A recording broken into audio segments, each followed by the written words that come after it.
This news bulletin is sponsored by Shama Banaspati and Cooking Oil, Wiz Wash, Gulistan Property Marketing, SM Foods, Volca Foods International, Al Kareem Builders, Mall of Kent, and Dhareja Group of Academies.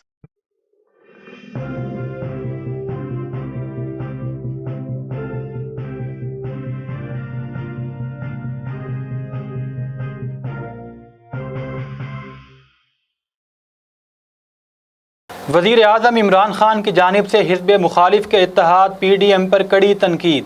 کہتے ہیں خود کو democratic movement کہنے والے فوج سے کہتے ہیں حکومت گرا دو. مافیاز اپنے مفادات کی حفاظت کی جنگ لڑ رہے ہیں اور کچھ بھی کرنے کے لیے تیار ہیں. بلاول بھٹو کے وزیر اعظم پر طنز کے نشتر. چیئرمین PPP کہتے ہیں رائیونٹ کے وزیر اعظم کو سزا کے باوجود باہر بھیجا گیا. یہ وہ نیا پاکستان ہے جہاں NRO نہیں دیا جاتا. کرونا وبا کے دوران ملنے والے عالمی فنڈز بارے بھی پوچھ لیا. ہمارے مقاصد بہت واضح ہیں. ہم خطے میں امن و استحکام کا قیام چاہتے ہیں. افغان نیشنل سیکیورٹی ایڈوائزر جب غیر ذمہ دارانہ بیانات دیتے ہیں تو بہت دکھ ہوتا ہے. وزیر خارجہ شاہ محمود قریشی کا بیان. کرونا کے وار جاری. ملک بھر میں مزید 83 افراد جان کی بازی ہار گئے. مزید 1893 افراد وبا کا شکار ہو گئے. تحریک انصاف کی حکومت کے چوتھے وزیر خزانہ شوکت ترین 11 جون کو اپنا پہلا بجٹ پارلیمنٹ میں پیش کریں گے. بجٹ کا کل حجم 8000 ارب روپے کے لگ بھگ ہوگا. National electric power regulatory authority نے کہ الیکٹرک کے لیے بجلی کی قیمتوں میں رد و بدل کا فیصلہ جاری کر دیا. دبئی سول ایویشن حکام نے سفری پابندی کا نیا ہدایت نامہ جاری کر دیا. پاکستانی مسافروں سمیت 7 ملکوں پر پابندی برقرار رکھنے کا فیصلہ. امریکی صدر جو بائیڈن نے اپنے پیش رو ڈونلڈ ٹرمپ کی روایت کو آگے بڑھاتے ہوئے مزید 28 چینی کمپنیوں پر پابندی عائد کر دی. ہیڈ لائنز آپ نے جانی. خبروں کی تفصیلات دیکھتے ہیں ایک بریک کے بعد.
بسم اللہ الرحمن الرحیم. السلام علیکم. آپ دیکھ رہے ہیں مکس نیوز اور میں ہوں محمد حیدر رضا اور میں ہوں سبحان قریشی.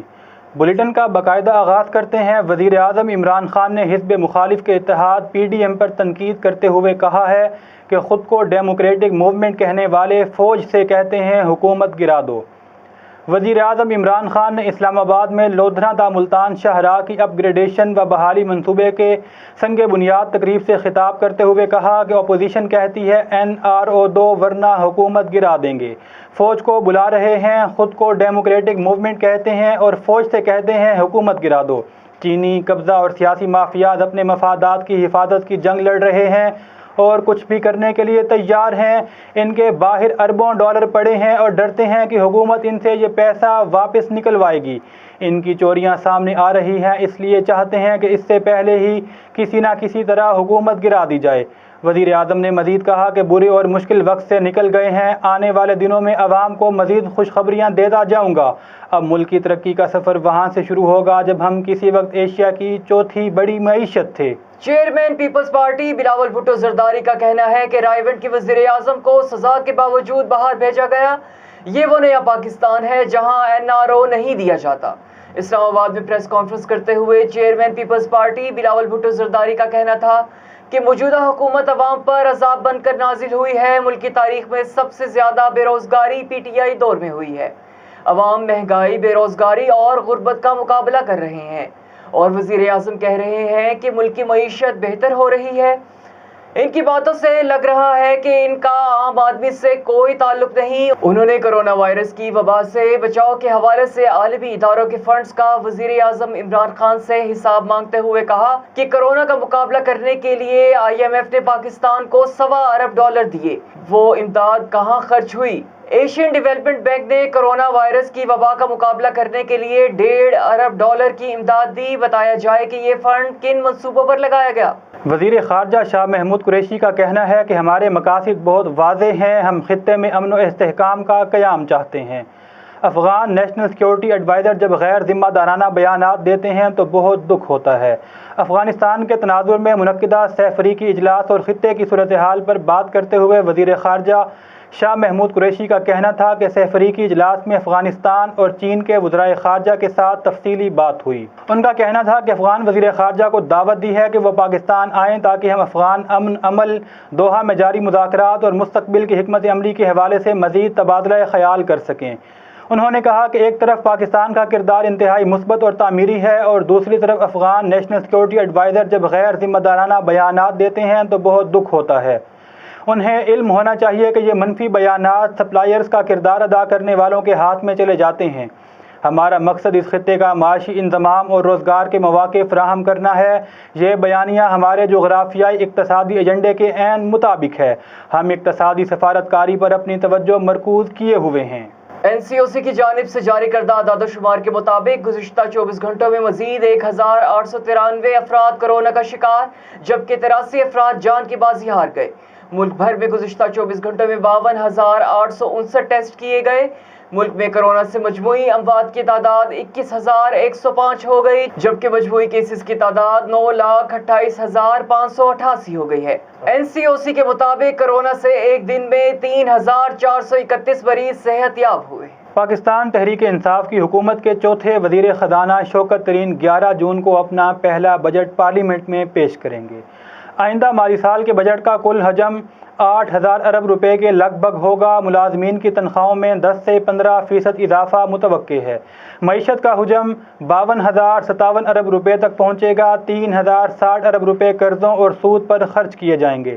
متعدد شعبوں کے لیے ٹیکس چھوٹ ختم کیے جانے کا امکان ہے۔ تنخواہ دار طبقے کے میڈیکل الاؤنسز پر، کارپوریٹ ایگریکلچر انکم کے منافع پر اور قبائلی علاقہ جات میں کاروبار پر بھی 4 ارب روپے کی انکم ٹیکس چھوٹ ختم کرنے کی تجاویز ہیں۔ سالانہ ترقیاتی پروگرام 900 ارب روپے رکھا جائے گا۔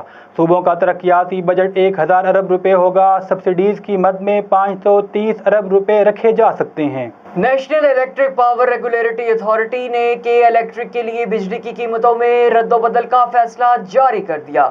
نیپرا نے 7 ماہ کے لیے ماہانہ فیول چارجز ایڈجسٹمنٹ کا نوٹیفیکیشن جاری کر دیا جس میں 4 ماہ کے لیے ٹیرف میں اضافہ اور 3 ماہ کے لیے ٹیرف میں کمی کی گئی ہے۔ نیپرا کے مطابق جون، جولائی، اگست اور اکتوبر 2020 کے FCA کا اطلاق جون 2021 کے مہینے کے بل میں ہوگا۔ ستمبر، نومبر اور دسمبر 2020 کا اطلاق جولائی 2021 کے مہینے کے بل میں ہوگا۔ ٹیرف میں اضافے کا اطلاق کے الیکٹرک کے تمام صارفین ماسوائے لائف لائن صارفین پر ہوگا۔ ٹیرف میں کمی کا اطلاق کے الیکٹرک کے تمام صارفین ماسوائے 300 تک یونٹ استعمال کرنے والے لائف لائن اور زرعی صارفین پر ہوگا۔ دبئی سول ایویشن حکام نے سفری پابندی کا نیا ہدایت نامہ جاری کر دیا جس میں کرونا وائرس کے پھیلاؤ کی روک تھام کے لیے پاکستانی مسافروں سمیت 7 ملکوں پر پابندی برقرار رکھی گئی ہے۔ پابندی والے ممالک میں بھارت، بنگلہ دیش، نیپال، سری لنکا، نائجیریا اور جنوبی افریقہ بھی شامل ہیں۔ نئے ہدایت نامے میں تمام ایئر لائنز کو متعلقہ ملکوں سے آنے والے مسافروں کو بورڈنگ جاری کرنے سے منع کیا گیا ہے۔ انہیں ہدایت کی گئی ہے کہ گزشتہ 14 دنوں میں ان ممالک سے یا ان ممالک کا سفر کرنے والے مسافروں کو دبئی کے لیے یا ٹرانزٹ کے لیے بورڈنگ کارڈ جاری نہیں کیا جائے گا۔ بصورت دیگر خلاف ورزی میں ملوث ایئر لائنز کو جرمانہ یا فضائی آپریشن کے حوالے سے کارروائی کا سامنا کرنا ہوگا۔ امریکی صدر جو بائیڈن نے اپنے پیش رو ڈونلڈ ٹرمپ کی روایت کو آگے بڑھاتے ہوئے مزید 28 چینی کمپنیوں پر پابندیاں عائد کر دی۔ امریکی صدر جو بائیڈن نے ایک نئے حکم نامے پر دستخط کیے ہیں جس میں چین کی 28 کمپنیوں کی امریکہ میں سرمایہ کاری پر پابندی عائد کر دی گئی ہے۔ یہ حکم نامہ سابق صدر کے دور کے حکم نامے کا تسلسل ہے جس میں ڈونلڈ ٹرمپ نے 31 کمپنیوں پر پابندی عائد کی تھی۔ صدر جو بائیڈن نے سابق دور کے اس حکم نامے کی نہ صرف توسیع کی بلکہ 28 مزید کمپنیوں کو پابندیوں کی شکار کمپنیوں کی فہرست میں شامل کر دیا ہے۔ اس طرح اب مجموعی طور پر 59 کمپنیوں کو پابندیوں کا سامنا کرنا پڑے گا۔ اب تک کے لیے اتنا ہی۔ مزید خبروں اور تفصیلات کے لیے وزٹ کیجیے ہماری ویب سائٹ۔ اللہ نگہبان۔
This news bulletin is sponsored by Shama Banaspati and Cooking Oil, Viz Wash, Gulistan Property Marketing, SM Foods, Volca Foods International, Al Kareem Builders, Mall of Kent, and Dhareja Group of Academies.